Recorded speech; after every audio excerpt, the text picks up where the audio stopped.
Assalamualaikum warahmatullahi wabarakatuh. Pendengar semua dimanapun Anda berada, semoga dalam lindungan Allah Subhanahu wa Ta'ala. YTP, channel seputar alur cerita horor, misteri, dan kisah nyata kehidupan lainnya. Kali ini akan membahas kisah anakku menjadi tumbal gunung Kemukus. Inilah kisahnya. Aku adalah ayah dari 2 orang anak. Satu anak lelaki berusia 24 tahun. Satu lagi perempuan yang masih duduk di kelas 1 SMA. Kisah yang akan kuceritakan adalah kisah tentang putra pertamaku.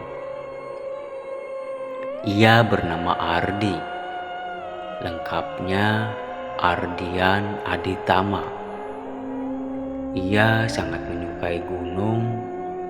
Saban minggu setiap kali libur sekolah hingga kini libur kuliah, Ardi dan teman-temannya kerap bepergian mendaki gunung.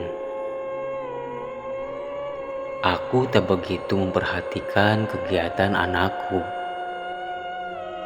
Yang aku tahu, tak ada hal lain yang disukai Ardi kecuali gunung.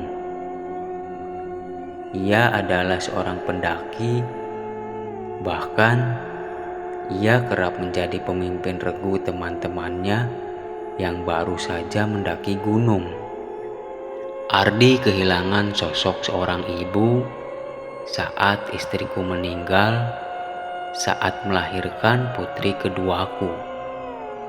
Saat itu Ardi masih duduk di bangku sekolah dasar. Karena hal itulah ia sangat membenci adiknya sendiri. Aku bukannya tak berbuat apa-apa atas rasa benci Ardi. Aku kerap mempertemukan keduanya dan mendamaikannya. Tetapi tak ada itikat baik dari Ardi maupun putriku. Mereka memutuskan untuk terus bermusuhan. Meski demikian, keduanya adalah anakku. Keduanya adalah satu-satunya yang aku punya saat ini. Aku tetap mencintai mereka. Aku tahu aku adalah sosok ayah yang buruk. Aku tidak punya kemampuan seperti istriku yang bisa dekat dengan anak-anaknya.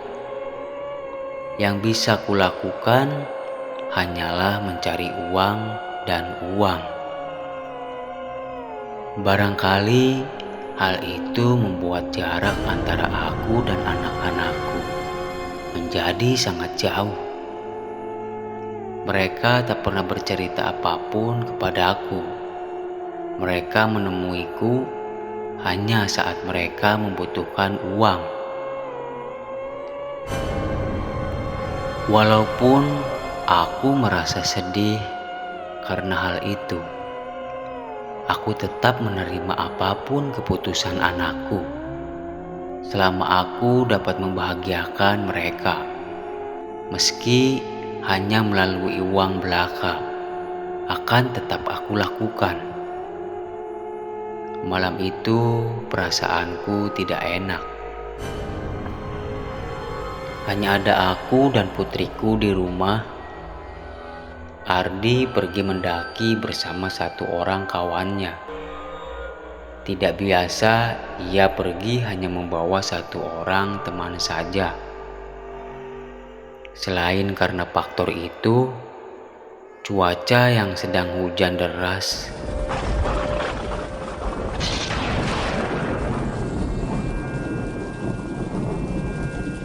beserta badai angin yang tiada henti membuat perasaanku semakin tidak nyaman.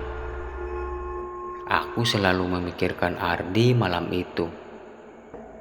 Kuhubungi ponselnya, jelas saja tak akan aktif. Aku tahu di atas gunung tak akan ditemukan sinyal. Namun malam ini tidak biasa. Biasanya aku akan merasa biasa saja dan menunggu barang 2-3 hari anakku tiba. Kali ini rasanya lain. Aku seperti akan kehilangan Ardi. Entah mengapa pikiran buruk itu harus muncul dalam benakku. Namun, aku tak mau lebih lanjut memikirkan hal itu. Malam itu, aku tidak tidur sama sekali. Keesokan harinya, aku tetap berangkat kerja meski tubuh lelah karena tidak tertidur semalam. Aku hanya menunggu kabar Ardi tiba di rumah, pikirku. Sore menjelang, waktunya aku pulang kerja.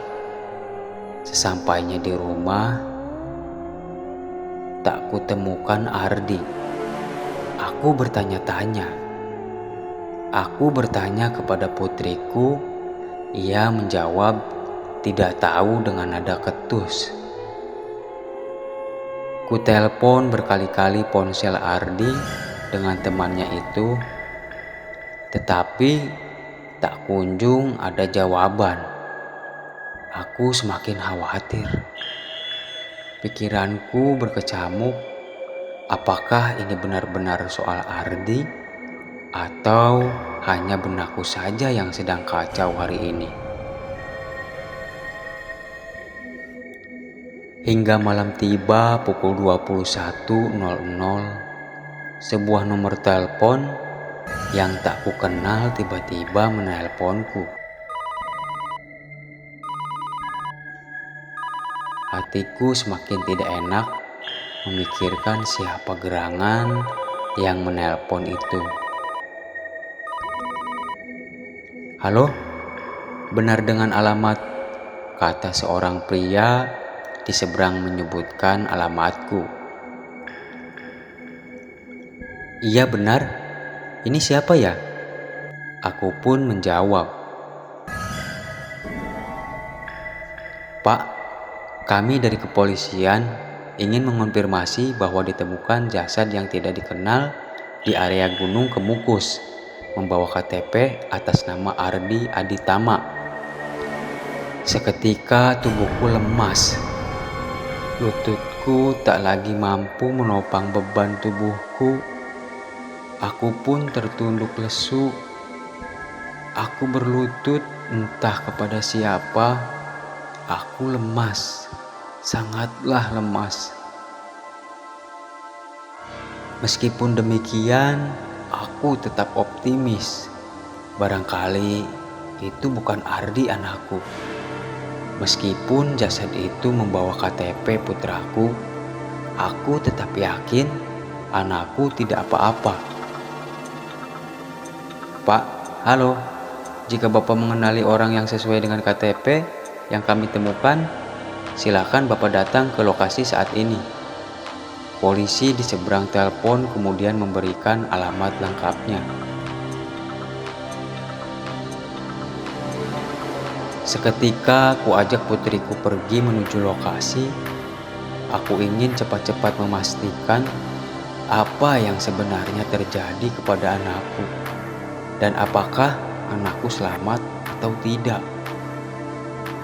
Untuk menuju ke sana, aku menghabiskan waktu 12 jam dengan mobil pribadi.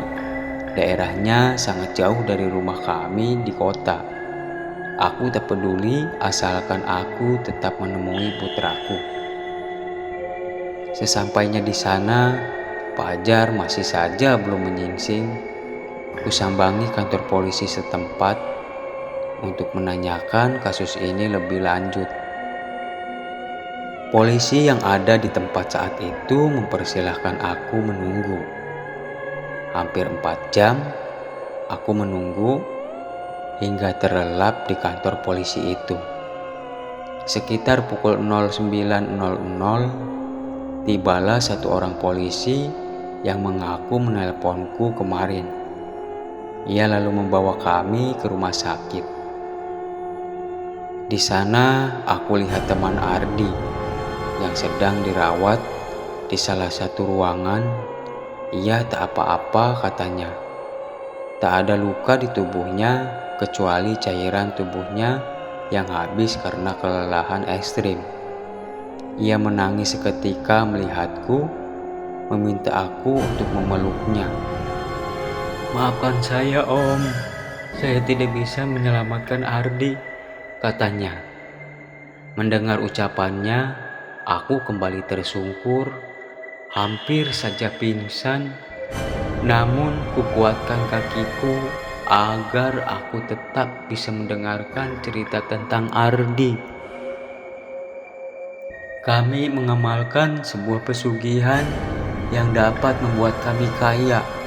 Syaratnya, kami harus menemui seorang lelaki tua di atas gunung dan mengabdi kepadanya, kata teman Ardi bercerita. Kemarin kami mendaki gunung itu dan menemui si lelaki tua. Ia meminta kami mengabdi kepadanya 1 hari penuh. Saya tidak sadar, Om. Saya mengikuti saja perintah lelaki tersebut. Ternyata, menurut penuturan warga sekitar, kami berjalan-jalan di atas ketinggian tanpa pakaian sama sekali. Seorang warga menemukan saya tak berpakaian, barang sehelai benang pun.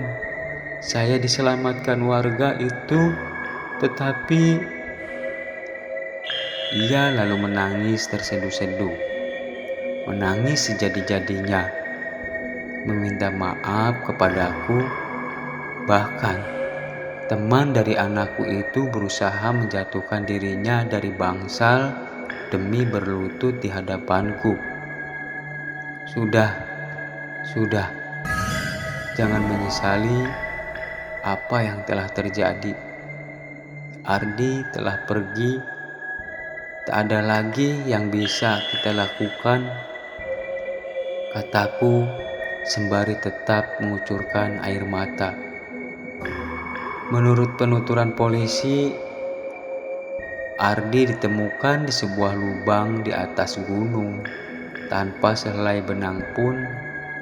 Saat dilakukan penyisiran, ditemukanlah barang-barang orang tak dikenal dan di sanalah KTP Ardi berada. Sembari lemas, kupaksakan berjalan menuju tempat Ardi berbaring di kamar jenazah. Untuk yang terakhir kalinya, aku berharap itu bukan Ardi. Kutata wajah tampannya. Ia terbujur kaku. Kulihat jelas bagaimana ia meminta pertolongan yang tak ada satupun orang mendengarkannya. "Ardi, anakku, kini kau telah menyusul ibumu. Maafkan ayahmu, nak. Seketika aku terjatuh dan tak sadarkan diri." Bantu like, komen, dan subscribe-nya supaya saya lebih bersemangat lagi untuk membuat cerita-cerita selanjutnya. Wassalamualaikum warahmatullahi wabarakatuh.